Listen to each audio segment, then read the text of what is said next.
All right, welcome in. I think we got ourselves, some college basketball to talk about. Why? Because, conference play has begun, and we've got some monster games coming up here today that we're going to break down for you on this live edition here of the College Basketball Tip-Off Show powered by WagerTalk.com. You guys are in luck. We got two of the best as one. Brian Leonard in the house, ready to roll, as is Trig, Adam Trigger, ready to get it done here on what is going to be, guys, a absolutely great conference lineup of games here today. We'll touch base, of course, on a few of them. Kentucky, Clemson comes to mind, Michigan, Wisconsin, little Big Ten rivalry, and then, of course, Wake Forest, Texas A&M, also an intriguing matchup there with Steve Forbes, and whether or not Wake Forest can turn around what has been a rough week. So let's start with that game if we could, guys. And Brian, let me start with you. A&M and Buzz, we know what we're usually getting there, and it's going to be a lot of pressing and defensive harassment. There should be a few points somewhere along the way, and the question is, do we trust this Wake Forest team to withstand that kind of pressure in this game? Well, the current line is Texas A&M -8, and I make it 9.5. So I'm leaning with the favorite a little bit here. Demon Deacons 7-2. Their losses have been to Xavier and Florida, two pretty good basketball teams.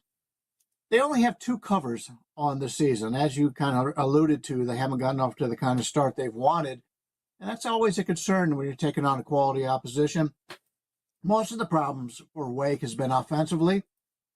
They rank outside the top 100, and it's very few times on this show that we even talk about teams that are outside the top 100 in a certain category. So they're having problems offensively. They've got very little depth. 4 players average 27 minutes or more. 3 of those at 31 minutes or more. So foul trouble is something Wake Forest has to deal with all season long in every game they play. You know, they've already lost 4 of their players for the entire season coming into the year. They just don't have much depth, and that is always a concern. Once you get into conference play, it gets a little bit more physical, a little bit more fouls called. That is my worry for Wake Forest. A&M 6-2. Their 2 losses were to Central Florida and Oregon, and they failed to cover 4 straight games. So they're coming in this game with a little bit of chip on their shoulder, and they're going against this Wake Forest team, and I think they can have some success against. Wade Taylor and Anderson Garcia are by far the 2 best players on the court tonight. That's your A&M players, and I just think this team is got far better depth. They're playing at home, and as I mentioned, they failed to cover, I believe, 3 or 4 straight. So this is a team that should be very focused here. I'm showing a 1.5 point differential in my line. Usually not enough based on that to make it a play, but it would not surprise me if Wake gets into early foul trouble. We can get some live betting on A&M here and take advantage of that. Oh, like it. All right, looking for maybe a little live jump-in spot here. Trig, how about you? I know you talked Wake Forest early on, a little preview, and you weren't exactly high on this team, but I don't know. How do you feel about Texas A&M coming in this one? And I almost think this. Oh, there you go. We got you. No, you're covered. You're good. Good? Yep. All right. No, I was saying I'm still not high on Wake Forest, Joe, and I think they've gotten too much credit for that win over Michigan, which was a good result for them early in the season. But, you know, I'm with Brian. I think this line is probably too low. I didn't have the guts to lay 8 or whatever it is with Wake Forest. But, you know, I'm looking at everything they've done since the Michigan game. And, you know, the bare minimum against NCAA and teams like NCAA and USC Upstate, you know, crushed by Xavier and Florida. We're never even competitive in that Florida game. They come off of as unimpressive of a win and cover as you could find, 57-51 over Minnesota. That's a bad Minnesota team. And to only score 57 points, that's concerning. The other thing that's concerning, you know, I last year I probably would have said, okay, well, you've got to you've got to watch it. Wake Forest, they can shoot their way into any game. They can hit threes and stay in a game, but they've been awful from three this year. 26.3% as a team. Yeah, I came into the season thinking Wake Forest was not even, not a contender in the ACC. I didn't think they were going to be this bad, though. So I'm with Brian. I'm more up closer to 10 here. Can I lay it? It's tough. I mean, that's certainly the way I would look if I was going to play this game. But it is a big number. But Texas A&M, a big advantage on the rebound, on the boards. They should crush the glass here. They're so much more physical. I just don't know that Wake Forest can defend a physical team like Texas A&M, can hang on the glass. And then if they can't shoot their way into this game, which recent results suggest that they might not, they could get run out of the gym. So I lean toward the favorite here as well. All right, you're leaning towards the favorite in this one here. Wake Forest taking on Texas A&M. Bud's going to have a little something going on in that one. And then we got a really good one there with Michigan and Wisconsin, right? Dusty May takes over Michigan, brings in a whole bunch of transfers. They lose 4 of their top 5 scorers from a year ago. Wisconsin, totally different Wisconsin team. They're boat racing people. Brian Leonard, they play up tempo. They shoot the lights out. First real test on the road for Michigan here, and good old Dusty May, former FAU head coach. What do we get from them here? Is it enough to make you want to take the points with Michigan? Do you trust them? Well, the current line is Wisconsin 3.5, and I only make them 1. So I do like the Wolverines here. They're 6-1 on the season, and as Trig pointed out, the only loss coming to Wake Forest in a tight game. This is actually the first true road game for Michigan on the season. They're coming off a very impressive 25-point victory over Xavier, a team that's usually really, really good and really tough come tournament time. So this Michigan team has been a little bit impressive to me. Wisconsin, on the other hand, they're undefeated, 8-0 on the season. Perfect 3-0 when they play teams that have been comparable in opposition. But they've not fared as well as a big favorite so far this year in non-conference affairs. I think they're just trying to lengthen the bench, try to get some of the younger players a chance to play in these big blowouts. So they have not done well in that regard, but they won't see that any longer now that they're in the conference play. So this is a team right now, Wisconsin. I think they're a little bit overrated. Like I said, 8-0 on the season. Take a look at this Michigan team. They rank 6th in the country defensively. And they should match up well with this 20th ranked offense from the Badgers. Both teams have been fortunate with injuries. They seem to be very deep, and they don't have to worry about injured players. So they're both getting a full slot shot right here. I just think Michigan, the way they play, is a team I want to back when they're catching points, especially on the road. To me, it doesn't make any difference for the Wolverines. This is a quality team that in the past has been pretty good on the road. I like I like Michigan here, catching the 3.5. Like I said, I only made it 1. Give me Michigan and what I expect to go down to the wire. Oh, all right. What are you thinking here, Trig, when it comes to this Michigan team this season? And can we count on Wisconsin continuing to play this brand of basketball and just boat race people? Is it enough for you? So I'm with Brian in the respect that, I think this number is definitely inflated. I think it comes down to, how many points you're going to give Wisconsin for playing at home here. So it's tough. I don't know that you're going to find a team that had a better non-conference than Wisconsin, relative to, what they're supposed to be. Haven't lost yet. Wins over Arizona. A Pitt was a nice win. Nice come from behind win on a neutral floor. Beat UCF in that same tournament. Even the App State win might age well, as they're a team that I like in their league. But if I were to go back and now I don't put a ton of stock into my Big Ten preseason predictions, and maybe even less so this year with the new Big Ten, of course. But I had Wisconsin pretty close to the bottom of this league coming into this season. So this is a shocking start for the Badgers, in my opinion, to be 8-0, to be 11th in the country, because I didn't see it at all coming into the year. And that was just 3 weeks ago. I would have had that. I would say, okay, maybe Wisconsin bottom 5, bottom 6 in this league. No Chucky Hepburn. Cameron Hunter's a guy that came over from Central Arkansas that they've gotten nothing out of. And he was someone that I kind of thought needed to be good for them this year to be good. So it's shocking to me that Wisconsin is where they are. But I've learned that sometimes you really have to, like, especially 3-4 weeks in the season, you have to put those preseason predictions, just file them away. I got in home game for Wisconsin. They find a way to get a lead late, and then they're like the best free throw shooting team in the country, and they go to the line, sink a couple free throws, and win by 4 or 5 and lose that way. But without a doubt, if you subscribe to I'm going to bet numbers and not teams theory, then I think you should be on Michigan here.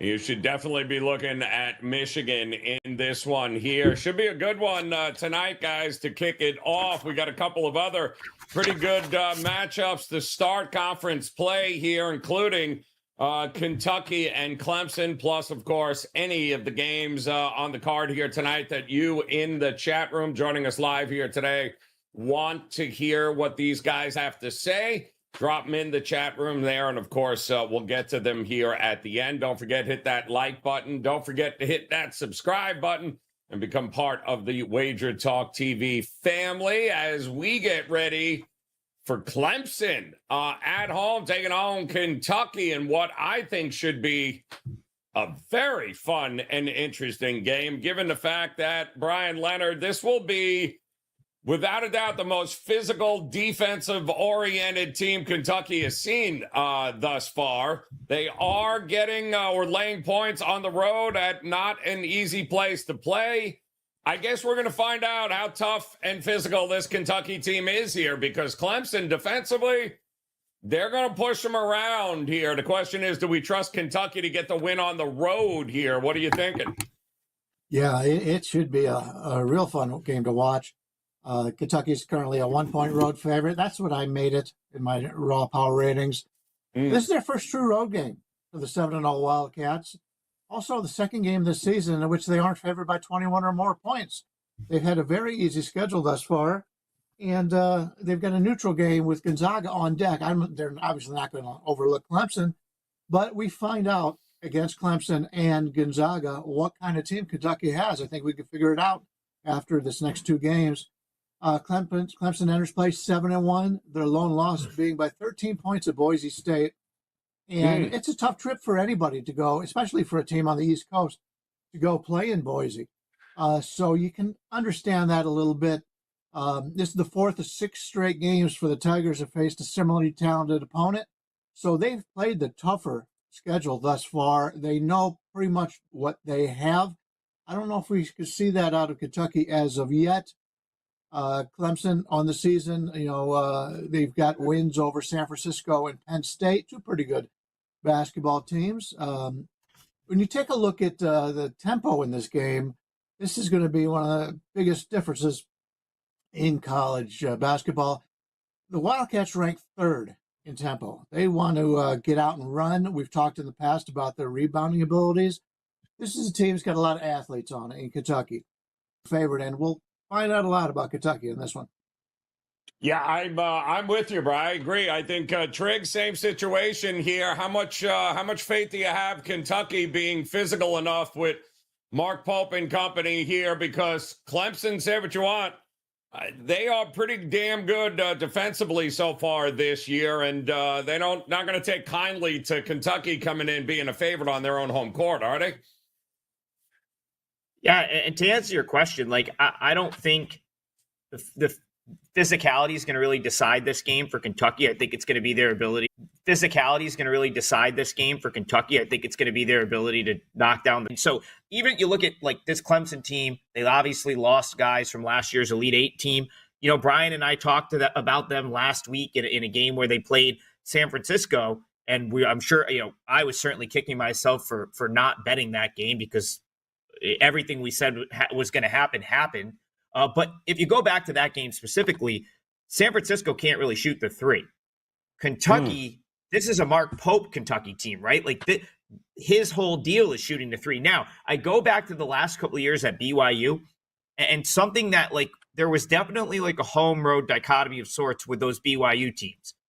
They always were what I consider to be very inflated at home. I think some of that had to do with, the altitude and, Marriott Center and BYU kind of just getting that home court edge.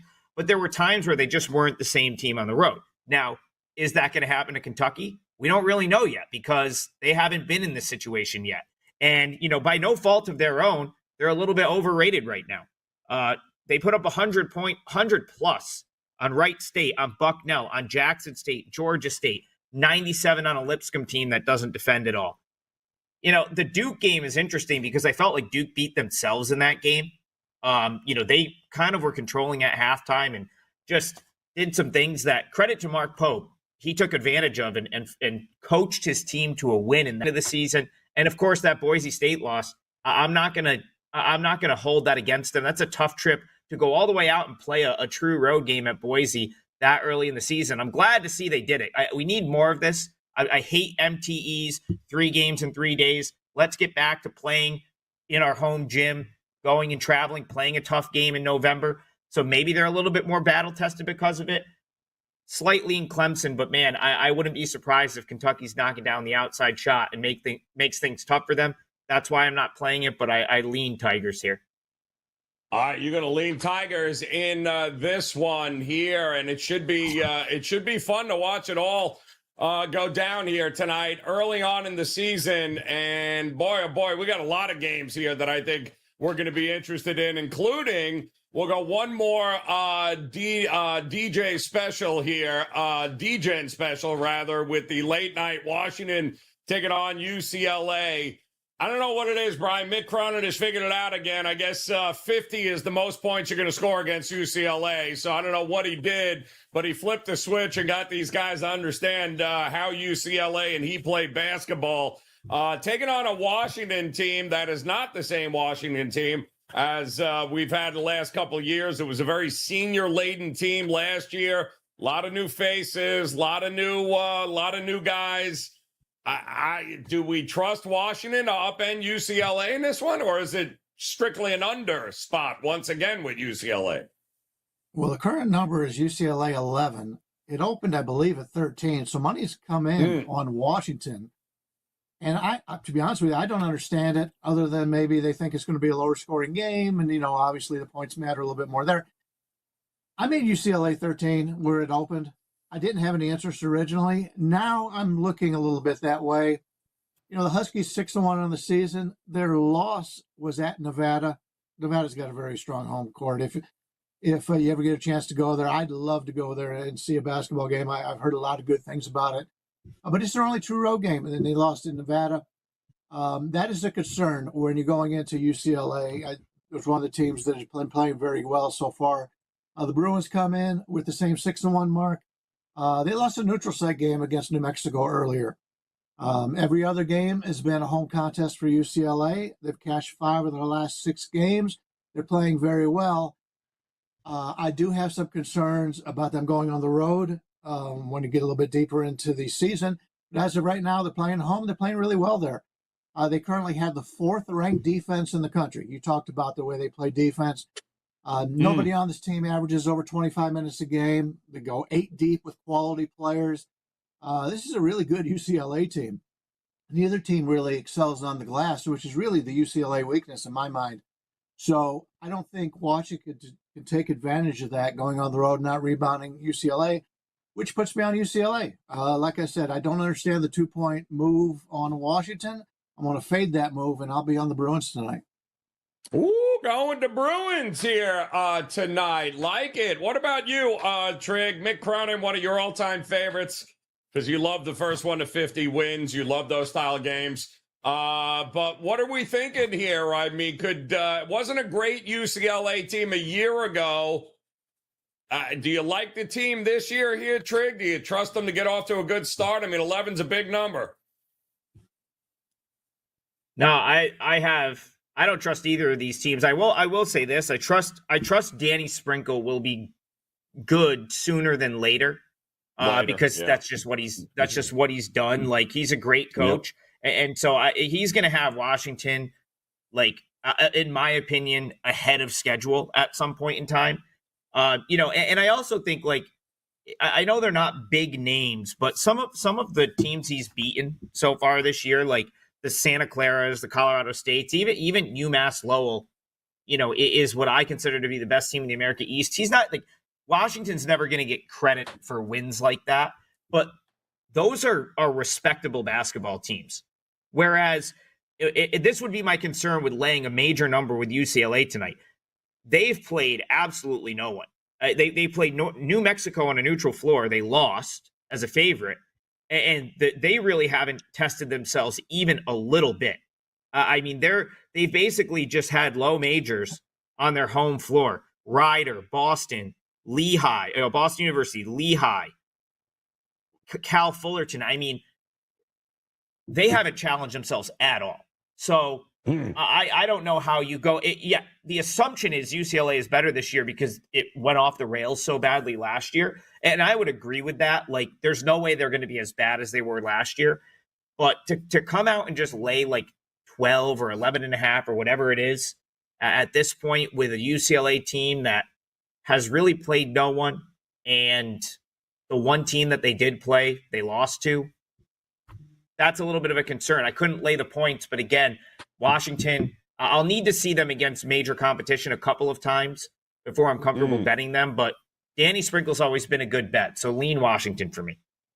All right, lean in Washington in that one. I mean, hell, if it ain't broke, don't fix it. We'll just go under that total, especially if you like Washington to cover in that spot. All right, we do have some of you guys joining us here. I know Mike Scott all over LSU. FSU wants to know whether or not we have any thoughts on that game. Big Leonard Hamilton fan, I'm guessing, Mike Scott. And hey, listen, they've been a little undervalued so far this year. They've covered some nice games here in a dog roll, although on the road against LSU. Oh, yeah. I don't know about that. Although they're coming off of 3-4 straight wins there, Brian, I believe. Western Carolina, UMass, Temple, Hofstra. They were in a battle with Florida, but were never really in it. Florida just kind of boat raced them early, and it was never a game after that. Do we have any faith in Florida State in this game tonight? I'm seeing here, Brian? About 3.5, 4, somewhere in that ballpark? Yeah, I see it open 3 is up to 4.5 now. I made it 5. Had some interest on the opening line. Don't have it any longer. The best players are at LSU, Jameer Watkins and Chandler Jackson. 2 excellent players for Florida State, especially Watkins, very good scorer, good rebounder. So Florida State comes in with, at least my numbers, with the best 2 players in the game. So you always have to take that and say, if the game comes down to individual performances at the end of the game, I would rather have Florida State's. But my number says LSU. I like this LSU team. They're a very deep team, and it's a club that has a lot of good scorers on them. They're a pretty good rebounding team. The playmaking for LSU is something that, other than Jordan Sears, I really don't trust the other guys in the playmaking. I think Florida State's probably got better playmakers. But when I take a look at, for tempo, this is another one of those games. LSU 135th, Florida State 10th. Florida State wants to run. Florida State has a better defense. They come in at 23rd in the nation. LSU at 53. So my numbers originally said LSU. The numbers gotten basically to what I had before. It's getting to the point now where if it goes much higher, I may take a look at Florida State. They just don't have the offense that LSU has. They rank 144th in offense, and I talked about Wake Forest earlier, another team that struggled to score. So if you don't score and you're going on the road, I like the team, but I don't think I'm getting enough right now. I'll sit this one out. There's no need to force anything. You weren't a big Florida State. You didn't like Florida State, Trig. I know we talked about a couple of their games earlier. They are 6-2 against the number, so they've been feisty, to say the least here. 4.5 enough for you to back LSU, or are you changing your thoughts on this Florida State team? I'm changing my tune a little bit on them, Joe. I think Right. I'm on record saying I thought they would be one of the 3 worst teams in the ACC this season. I've seen some bad stuff in the ACC so far, so that I'll certainly take back. I've seen probably 5 or 6 teams worse than Florida State in the ACC. Now, some of it I do think has to do with scheduling. I mean, they basically went out and scheduled all mid-major type opposition. So again, there's not like the Hofstra's, Temple's, UMass is down this year. Temple not great. Western Carolina down from what they were last year. Northern Kentucky's an okay win. Tarleton is way down from what they were in the last couple of years. So, that loss sticks out like a sore thumb a little bit to me. The Florida loss, a game that, they were down 13 at half, really never super competitive in. So that's, I guess, what has me pumping the brakes, wanting to back them on the road here, against LSU. Now, that being said, LSU has their own problems. They're, one night they'll come out and win it. That was a super impressive win in Manhattan, Kansas earlier this season for them. And I don't even know, Pitt is really good. So I never expected them to beat Pitt in that game. And actually, they played a pretty good first half, and Jalen Lowe just went off in the second half. And that was I actually don't think that was a horrible game for them, even though they didn't cover. The UCF win was pretty impressive as well. So I don't really want to go against them either, but I wouldn't lay 5 points with them. Leonard Hamilton doesn't probably get enough credit. He's a really good coach, and he always finds bigs. He always he always ends up with 3 or 4 7-footers that can, or 6'10", 6'11", 7-foot guys on the roster that can play. He's got 2 of them in the mix this year that are contributing. So to answer the original question, I've upgraded Florida State quite a bit power ratings wise. My number has this 4. So I make this 4. I guess if it's 5 or 5.5, I'm not sure where it is right now. Maybe a little line value on Florida State, but I don't have the guts to back them on the road at this point. And it's really that Florida result.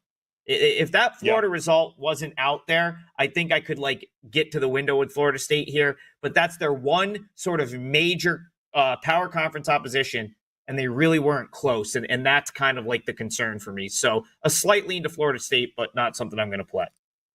Yeah, I mean, I'm seeing the money come in on the over, and I can't disagree. I think that's probably where this game lands anyway, is somewhere in the 150s. I think it's up to 151 and a half in that one. All right, Rochester Johnny in. He likes LSU. Big Daddy, kind of with you originally, Trig. Not a big fan of Florida State himself, but to your point, Trig, he'd been doing it a long time, Leonard Hamilton, and he always seems to find these 6'9" wings that are just athletic. And it's where do you get these guys here, Hamilton? Unreal. His teams, if you go back through his career too, I feel his teams always seem to do their best in the years that they're not they don't have a ton of expectations. And then there will be the Florida State team that comes into the season ranked in the top 25 and ends up having a bad year. So that's another thing that kind of sticks with me and has me leaning toward Florida State here. Maybe they're a little bit undervalued this year. Yeah, I a little bit could be. I think we'll learn a little something in this game. Guys, don't forget to hit that like button, hit that subscribe button if you're new to us here on WagerTalk TV, the college basketball tip-off show. We've got plenty of great games here tonight. I'm seeing a few questions coming in. Why not? Chris Beard, Ole Miss. We do have a couple. We'll get the best bets coming up here as well, guys. All 3 of us will have a best bet that will drop for you here. But this Ole Miss game is very interesting because Louisville, I believe, lost prior in that last game. Oregon kind of whooped up on them there a little bit, bullied them around, brought them back down to life. I don't know how they're going to how is this going to be any different with Ole Miss, Brian Leonard? I would imagine Ole Miss and that defense going to be all up in Louisville here. And Louisville, listen, I don't know what the expectations were this year. It seems like they're always over the top in Louisville and never any good. So Pitino ain't walking through that door and neither are the strippers that they paid. So what do we think, Brian, we're going to get in this one with Ole Miss and Louisville? Louisville laying a bucket now, I think. 3 I'm seeing. Yeah, open 4.5, and it's basically 3.5 around. There is a 3 at the South Point here in Las Vegas, but I only made it 2.5, so the line's moving where I thought it would be. Yeah, you take a look at this Louisville lineup. Right now they've got 2 guys out for the season. Kalafa is a really good player. He's out. He's out for the year. Yep. Kobe Rogers out for the season. Pryor is out for the game. They've got 5 people, 5 really good players. If you take a look at the Bayesian power ratings, that will not be playing tonight, which is it's something that shows why a lot of money's coming on Ole Miss, but those guys are worth more than just a point and a half or whatever. It would not surprise me if by the time this game goes off, we'll even see more of a line movement. So if you do like Mississippi, I think we take that line right now and grab a hold of that. This is a team in Ole Miss that's very good. Offensive rank, I've got them 15th in the country offensively. Louisville 20th defensively, so that's going to be a good matchup. But that's with everybody playing for Louisville. With what they've got going on right now, they don't have nearly the depth is what they wanted to coming into the season. Still some pretty good players on this team, obviously. Hepburn's been terrific. Smith's been very good. Hadley's a very good player for him. But Ole Miss is a team right now I'm looking to bet on, and they also have a lot of good players, and they go pretty deep. They'll go much deeper than Louisville will tonight because it's just a shorthanded group. But, yeah, it would not surprise me if Ole Miss wins this game. I think this is the right side. Yeah, I'm with you there. I mean, the Cardinals, Trig, still shooting just 28% from 3. Now with Pryor out this game, they're even thinner. I mean, how many more guys are we going to lose here? And I believe Ole Miss and Chris Beard, all of those guys are seniors. I mean, he's got a ton of upperclassmen here. None of these guys are going to be all intimidated going on the road here at the Yumi Center. And by the way, I believe Louisville has Duke on deck, which is probably going to be more of a interest anyway. So what do you think we're going to get in this one? Is the wrong team favored in your mind?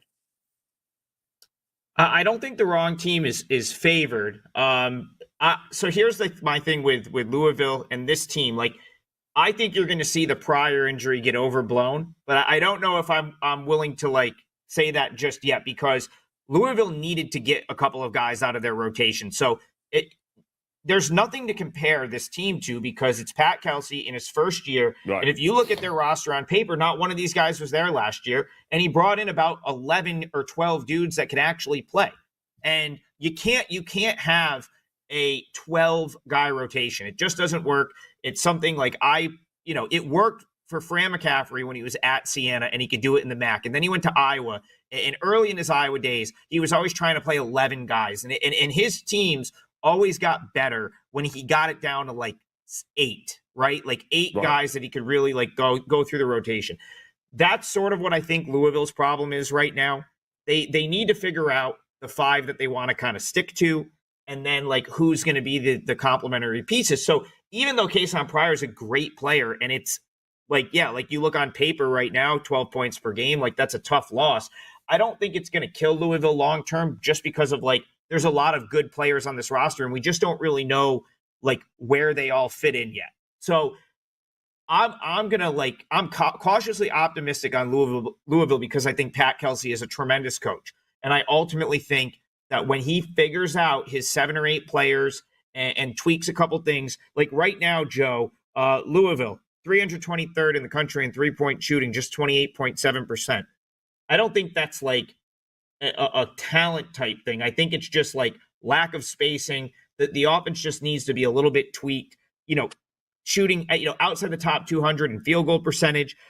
These are things that I think 248th in turnovers, right? Those are things that, in my opinion, are correctable. And so you talk about Louisville coming off of the loss to Oklahoma, and then the ugly loss to Tennessee, which is, Tennessee's awesome. So it's not a bad loss, but the manner in which they lost is bad. Never in the game, lost by 20 plus points. I do think that this Louisville team is going to trend up sooner than later, but I don't know that that's necessarily going to be here. Now, do I want to poke the bear and bet Mississippi going into Louisville tonight? Not really. But I do think if this might be your chance to maybe go against Louisville, I'm going to watch this game and be very interested with how they look. I would not be at all surprised if Louisville wins this game and wins it comfortably. And if they don't win this one, then maybe I'll be on them, this weekend against Duke, where they're probably getting a really good number. But I think it's going to get good for Louisville sooner than later. And that's mostly because I see the players on this roster, the Chucky Hepburns. Waterman is a journeyman guy that I think can be pretty productive if put in the right scenario. And I watched a lot of that MTE over Thanksgiving break, and he was just handling the ball too much. And there's just things that PK can fix. And when he does, I think you're going to see a really good Louisville team. So no play here for me, but I'll be looking for a spot to bet on Louisville in the future. All right. Well, we got plenty of other games here on the board tonight. Time for some best bets. And Brian Leonard, we'll kick it to you here as you get ready for pretty big night, I believe. NHL action here, NBA Cup. We've got plenty of college hoops, of course, college football, NFL. Tell us what you got loaded here today, and drop us a best bet on this card tonight. Yeah, it's a shame in my regard, because there is a lot of games out there to take advantage of tonight. I just couldn't find them. My best bet is in the NBA tonight. I thought there was a good value on an NBA play. Western Conference game of the week. So it's $5 customer appreciation day. I didn't want to throw something out that I didn't think is worthy of a bet. A lot of lines real tight, at least from what I could tell, my power ratings on today's card. So we're going to go with the NBA play. Overall, 8-1 run in all sports. Had a really good football weekend, and we're looking to carry that on today for the NBA. Pick up our best play for only $5. We've talked a lot about home court advantages in college basketball, and teams playing a lot of home court games. We talked about Michigan. I think they've only played this is their first true road game. I am going to play an ugly game, and I'm going to give you Utah Tech at Boise State here. The line's 23.5. I only made it 21. This Utah Tech team, no, they're not a terrific team, but they are 2-7 on the season. But unlike many programs out there, they've only played at home twice. They've been on the road 5 true road games, 2 neutral contests, which makes their year-to-date numbers seem far worse than they are. I always take a look at that, especially in hockey, when you've got teams that just about every team out there is better at home than they are on the road. So you've got to take a look and see how many games they have played at home, how many they played on the road. I think this team's better than what they have shown. Now, granted, they don't have a lot of depth. They've got 3 players who average over 30 minutes a game. But despite those early season lack of victories, they've cashed 3 straight games. This is a team that's getting better the more they play together, and they're starting to round into form. Now, it may not be the greatest form in the world, but I'm always looking for teams that are either going down or going up and trying to catch it as early as possible. I think this is a team in Utah Tech, the Trailblazers, that we can make some money on. Now, we talked about Boise before, getting that big win at home against one of the other teams that we had spoke about. But they're 5-2 on the season, and losses to San Francisco last time out, at San Francisco, actually. And then they had a neutral loss last time they actually played, and that was against Boston College. Lost that game by 2, I believe. Club's led by Tyson Degenhart, and he's just an excellent player. His Bayesian power rating is a 5.16. Excellent player, by far the best player on the court. So normally when you play a lesser opposition, if you got a player like that, he can really go off. I just don't see him playing a tremendous amount of minutes tonight with conference action coming up. So I think Boise, even though they did lose their last game, and a lot of people will probably look for a quick bounce back, I just don't think they're going to get there. I only made it 21, which gives us 2.5 points advantage. And I like the way this Utah Tech team is trending. All right, liking this Utah Tech team here tonight in A1. I got to I'm lying, bro. I didn't see you coming out with a 20-point damn spread here on the show, but I'm all for it. I love it. All right, Brian Leonard on a $5 Tuesday, locked and loaded in the NBA, guys. You can go pick up that bet now.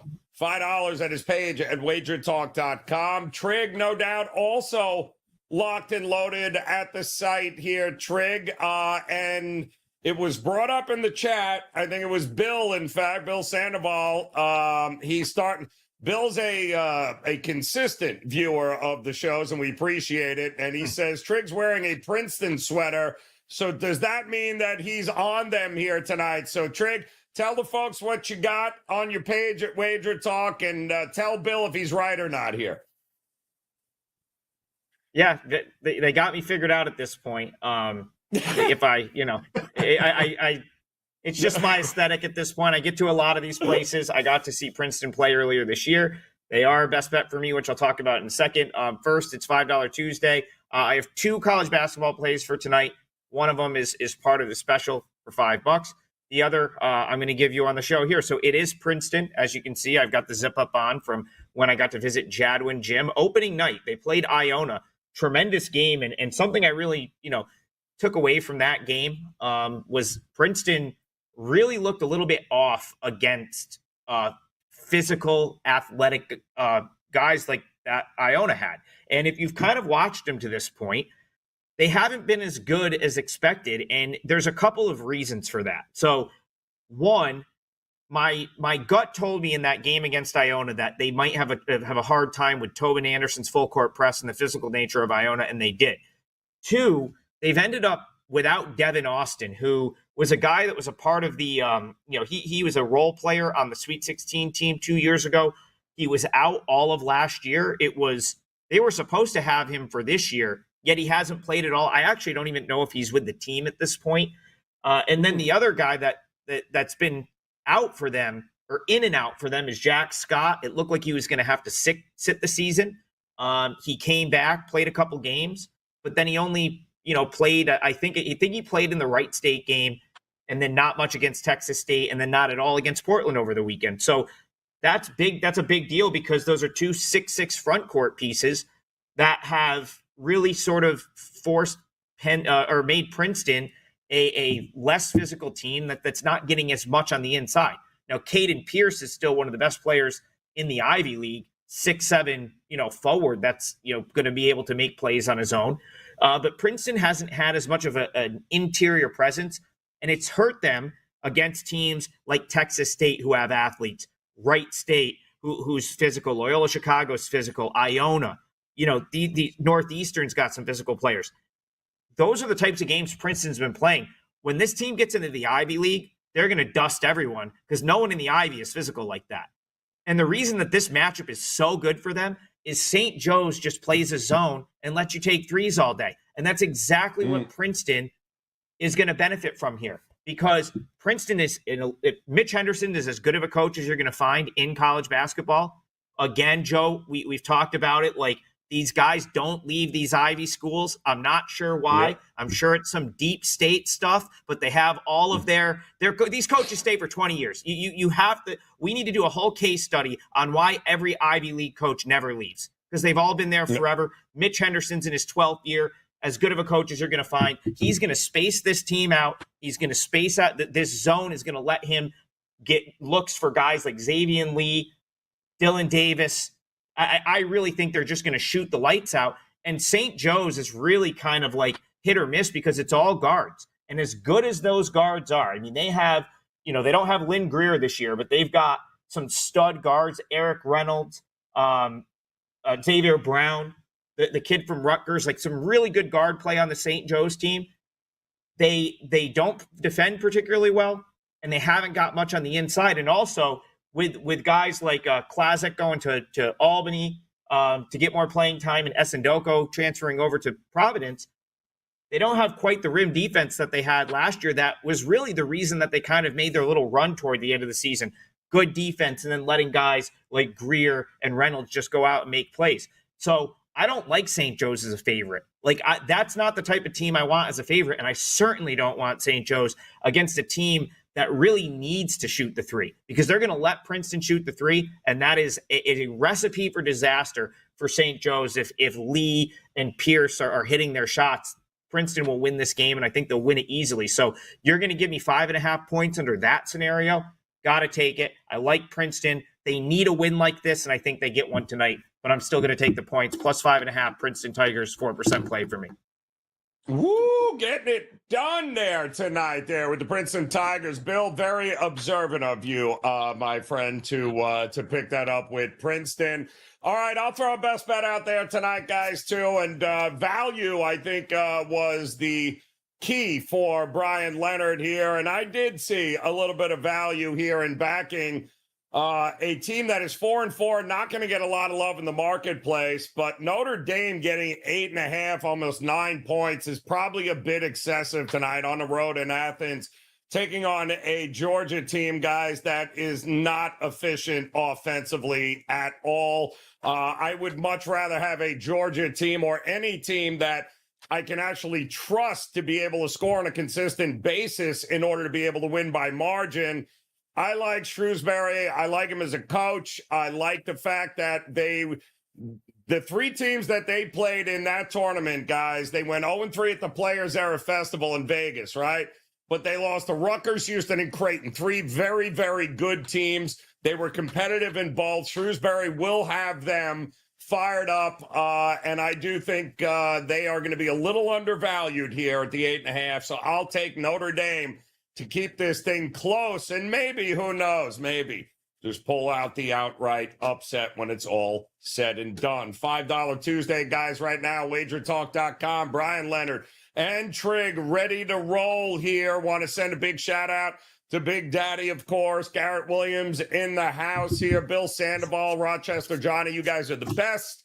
Don't forget, thumbs up, hit that subscribe button on the way out, and make plans to come back and join us on about 30 minutes here as the NBA tip-off show is coming your way. We got much to get to in the NBA here tonight. We'll be back again Thursday with another edition of the College Basketball Tip-Off Show. Until then, best of luck with your plays, guys. We'll see you again on Thursday. Good luck.